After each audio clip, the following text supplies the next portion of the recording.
brought to you by Fourth Terrace Diagnostic Center.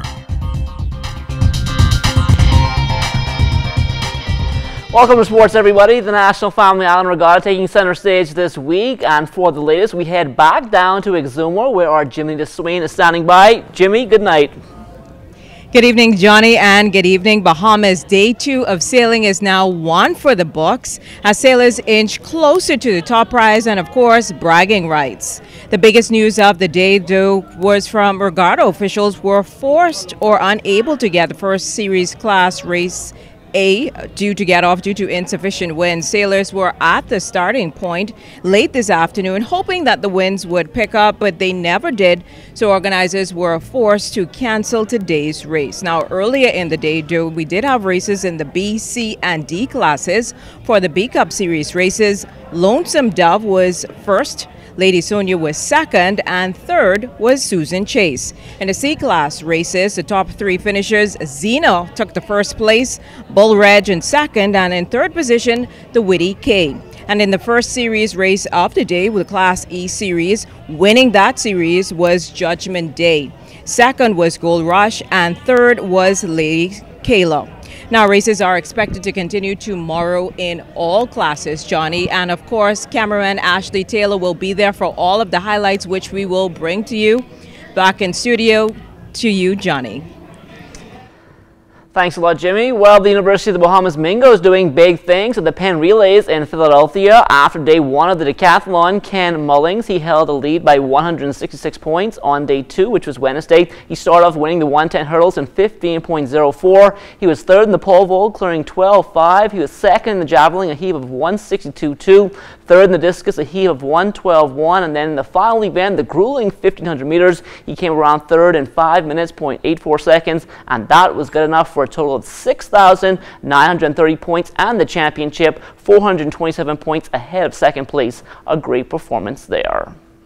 The government secondary school baseball season back on the field yesterday at the Blue Hill Sporting Complex. In junior boys play, the C.H. Reeves Raptors shut out the T.A. Thompson Scorpions 5-0.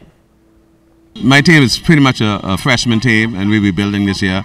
And I'm happy with the win, and I thank God for the victory. Overall, the season has been good. We had some very close games. The other day we played A.F. Adley. We lost 7-6, and it was a good game. But our guys are now developing and learning the game now. So next year, they better watch out for us. We're coming strong. On to the senior boys now. The CV Bethel Stingrays able to hold off the Antal Rogers Timberwolves, a final thereof 5-2.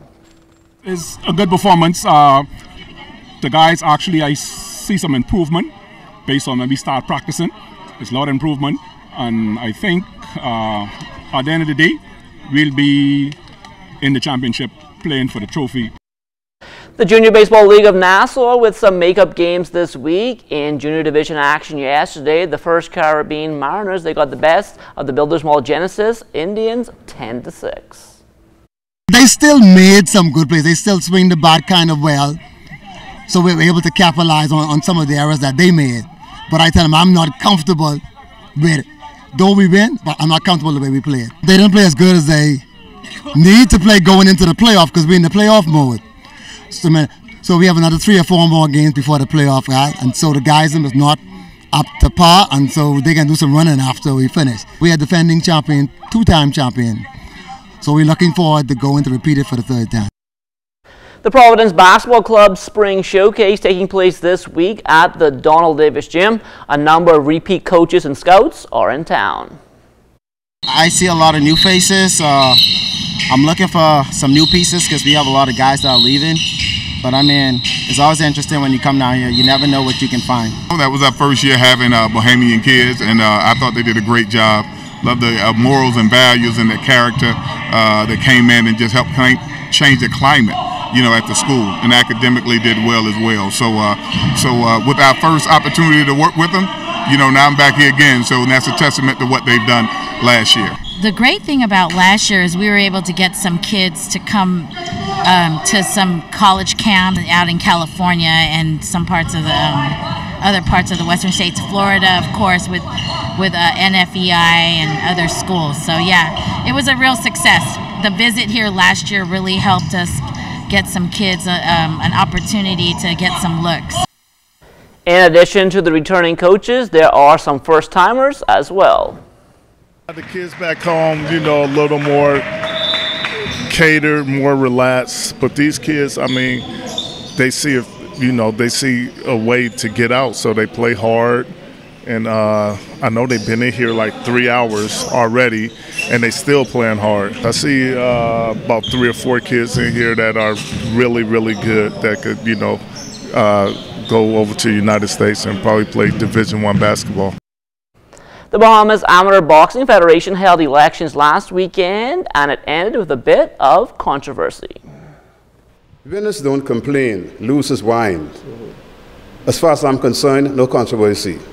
It was a clean election. It was done according to the rules and regulations of AIBA and the Amateur Boxing Federation, and that is the way I think it is. It will remain that way. It was done on the right procedure. Everything was agreed to by all the candidates. I chaired the meeting and I put points to the floor, and they all agreed to it. We have all the correspondence of what we did and what happened in the meeting. So if it ever comes out, we will show the public and show AIBA that we did what we did. Still talking boxing, the sport at the pro level definitely on the decline here in the Bahamas, and Quincy Pratt says he knows why. The fighters in the Bahamas, they ask for too much money. The problem is with pro boxing is money. And the fighters on the island do have the ability to generate the fans' interest of boxing. When I came on the scene, I was able to put the True Minute style and make boxing an event. It was a natural gift that I got from God, and I use it to the best of my ability. And that will do it for sports. Stay tuned. The Bahamas Tonight comes back after the break.